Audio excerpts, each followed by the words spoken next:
Waiting for a Visa by Babasaheb Ambedkar. 4. In the year 1934, some of my co-workers in the movement of the depressed classes expressed a desire to go on a sightseeing tour if I agreed to join them. I agreed. It was decided that our plan should at all events include a visit to the Buddhist caves at Verul. It was arranged that I should go to Nasik and the party should join me at Nasik. To go to Verul, we had to go to Aurangabad. Aurangabad is a town in the Mohammedan state of Hyderabad and is included in the dominion of His Exalted Highness the Nizam. On the way to Aurangabad, we had to first pass another town called Daulatabad, which is also in the Hyderabad state.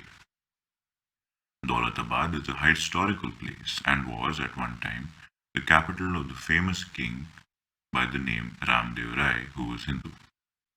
The fort of Daulatabad is an ancient historical monument and no tourist while in the vicinity should omit to visit it. Accordingly, our party had also included in its program a visit to the fort of Daulatabad. We hired some buses and touring cars. We were about 30 in number. We started from Nasik to Yeola, as Yeola is on the way to Aurangabad. Our tour programmer had not been announced, and quite deliberately. We wanted to travel incognito in order to avoid difficulties which an untouchable tourist has to face in outlying parts of the country. We had informed our people at those centers only at which we had decided to halt. Accordingly, on the way, although we passed many villages in the Nizam state, none of our people had come to meet us. It was naturally different at Daulatabad.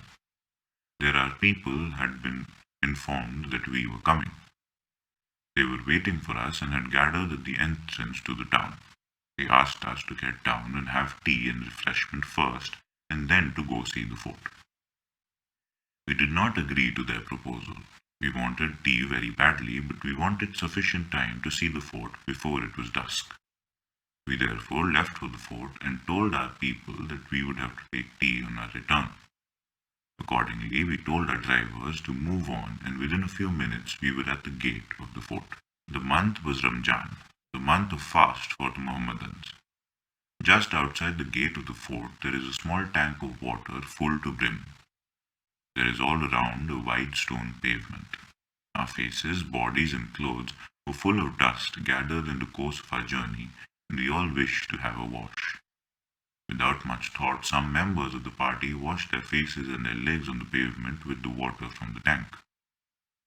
After these ablutions, we went to the gate of the fort. There were armed soldiers inside.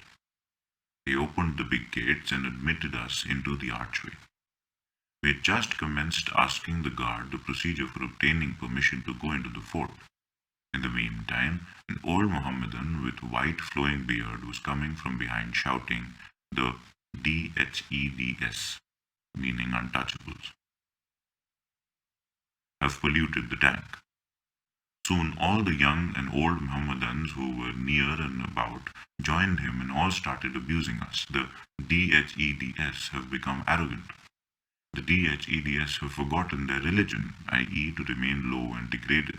The DHEDS must be taught a lesson. They assumed a most menacing mood. We told them that we were outsiders and did not know the local custom. They turned the fire of their wrath against the local untouchables who by that time had arrived at the gate. Why did you not tell these outsiders that this tank could not be used by untouchables? Was the question they kept on asking them. Poor people. They were not there when we entered the tank. It was really our mistake because we acted without inquiry. They protested that it was not their fault, but the Mohammedans were not prepared to listen to my explanation. They kept on abusing them and us. The abuse was so vulgar that it had exasperated us. There could easily have been a riot and possibly murders. We had therefore to restrain ourselves. We did not want to be involved in a criminal case which would bring our tour to an abrupt end. One young Muslim in the crowd kept on saying that everyone must conform to his religion, meaning thereby that the untouchables must not take water from the public tank. I had grown quite impatient and asked him in a somewhat angry tone, "Is this what your religion teaches?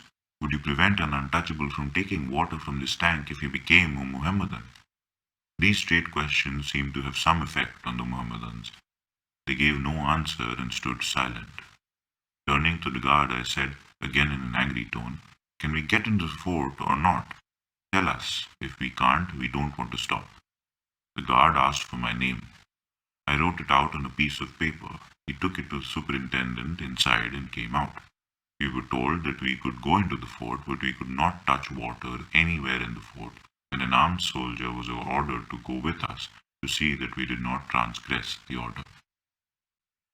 I gave one instance to show that a person who is an untouchable to a Hindu is also an untouchable to a Parsi.